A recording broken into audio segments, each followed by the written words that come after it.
Hey friends, good day to you. It's another 2 minute timeout.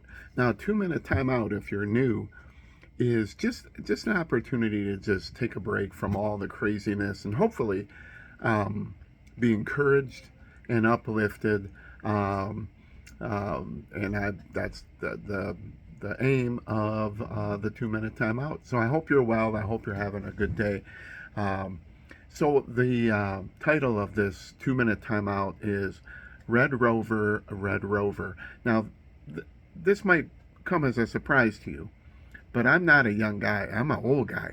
I'm a guy who, when I was young, it was way before this fancy WW internet thing, and it was way before even cable TV, and it was way before internet and all online gaming and stuff like that.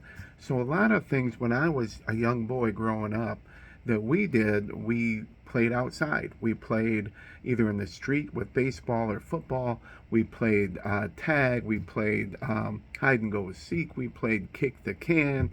There were just a lot of outside games that we played. And one of those was Red Rover, Red Rover. Still not sure why it was called that, but it was.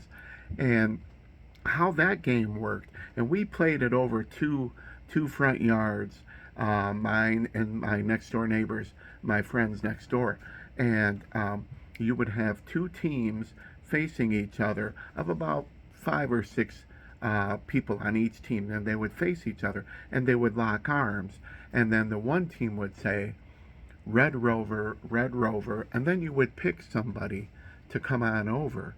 And as you're locking arms and holding on tight, that person you're asking to come over is going to try to burst through somebody along that line who's linking arms with the hopes of coming through and breaking through those two arms that are locked together.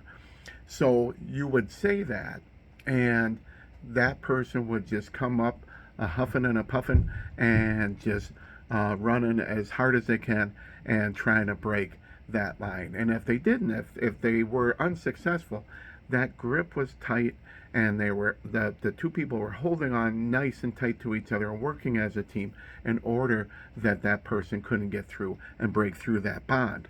And isn't that kind of like how life is? I mean, we have an enemy, and we have an enemy who comes at us a huffing and a puffing and trying to knock us down and trying to break through and trying to get through.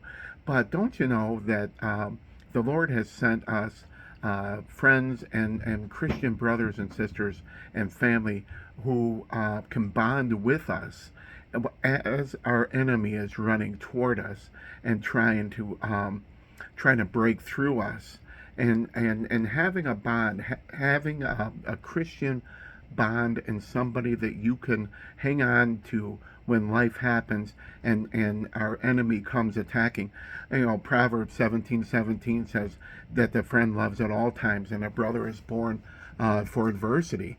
And in another proverb, 18:24 says, one who has unreliable friends soon comes to ruin. In other words, that bond isn't tight, and our enemy breaks through. But there is a friend who sticks closer than a brother, right? And there are several examples throughout Scripture on how people working together accomplish much. I mean, Jesus sent out his disciples in pairs, and Paul's journeys with Barnabas and with Silas, and all of his travels with those men, and just what they accomplished together, and that we're stronger together, right? And the whole one another is to love one another, be kind to one another, bear one another, exhort one another. Are all things meant to have us encourage each other.